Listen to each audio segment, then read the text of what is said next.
आज हम लोग क्लास 9 के वर्क एनर्जी और पावर में एनर्जी टॉपिक का पोटेंशियल एनर्जी पढ़ने जा रहे हैं। ठीक है, पोटेंशियल एनर्जी दो तरह का होता है, एक ग्रेविटेशनल पोटेंशियल एनर्जी और एक इलास्टिक पोटेंशियल एनर्जी।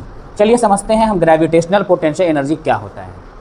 एक ईंट है जो ज़मीन पर रखा हुआ है, वो कोई काम कर सकता है? यानी जब वो काम नहीं कर रहा है तो उसके पास कोई एनर्जी। उस ईंट को उठा करके आप छत पर लेके जाइए, क्या आपको उसे छत पर ले करके जाने में कोई काम करना पड़ा होगा? बोलिए। तो जहाँ काम है वहाँ, यानी जब वो ईंट इस अर्थ सरफेस से कुछ ऊंचाई पर चला गया तो उसमें एक एनर्जी स्टोर हो गई और उसी एनर्जी को हम ग्रेविटेशनल पोटेंशियल एनर्जी कहते हैं। और वो एनर्जी उसकी अर्थ सरफेस से एक हाइट की वजह से आई है और उसी हाइट की वजह से उस पर ग्रेविटेशन लग रहा है, इसीलिए इसका नाम ग्रेविटेशनल पोटेंशियल एनर्जी है। चलिए समझते हैं। अच्छा एक बात बताइए, वर्क डन निकालने का आपको ये फॉर्मूला पढ़ाया गया है कि नहीं? Force into displacement. चलिए, वर्क डन ग्रेविटेशन की वजह से हो रहा है तो वर्क डन जितना उतना ही एनर्जी होता है, तो इसी को अगर हम पोटेंशियल एनर्जी कहते तो कोई परेशानी। फोर्स की जगह न्यूटन्स का सेकेंड लॉ आप पढ़ करके आए हैं, याद है? तो पोटेंशियल एनर्जी मास, और चूंकि ये वर्टिकल मोशन की बात कर रहा है तो यहाँ एक्सेलरेशन नहीं बल्कि एक्सेलरेशन ड्यू टू, और डिस्प्लेसमेंट नहीं बल्कि, तो ग्रेविटेशनल पोटेंशियल एनर्जी का फॉर्मूला क्या होता है ये निकालने आ गया? बताइए। और दुनिया की कोई भी एनर्जी होगी उसको मेजर करते हैं हम any form of energy. Clear है?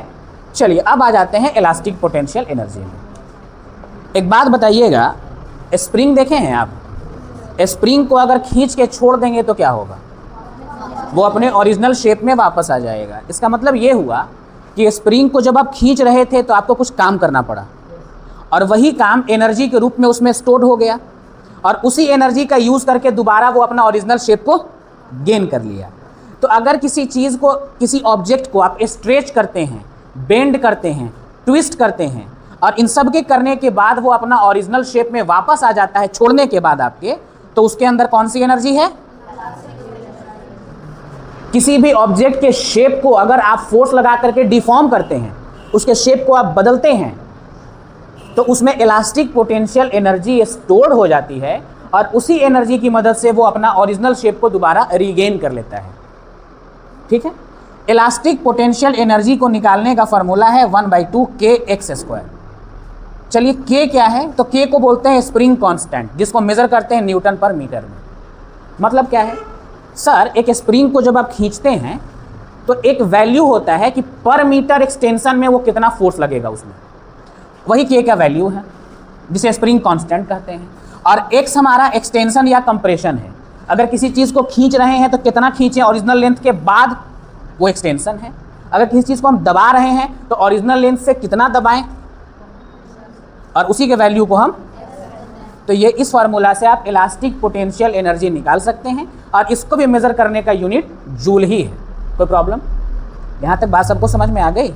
तो इन दोनों को हम पोटेंशियल एनर्जी ही कहते हैं। ये ग्रेविटेशनल है और ये इलास्टिक है। क्लास 9 में ये आपको उतना नहीं पढ़ना है, इसका न्यूमेरिकल भी नहीं मिलेगा, CBSE में खास करके, ICSE बोर्ड में पढ़ना है इसको, लेकिन ये आपको क्लास 9 में पढ़ना है CBSE बोर्ड में।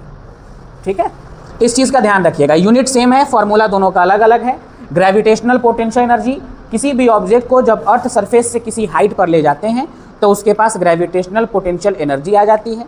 और किसी चीज़ पर अगर आप फोर्स लगा करके उसके शेप को डिफॉर्म करते हैं, आप उसको कंप्रेस करते हैं, आप उसको स्ट्रेच करते हैं, बेंड करते हैं, ट्विस्ट करते हैं, है ना, तो उसके अंदर इलास्टिक पोटेंशियल एनर्जी आ जाती है। कोई प्रॉब्लम? क्लियर है? डन।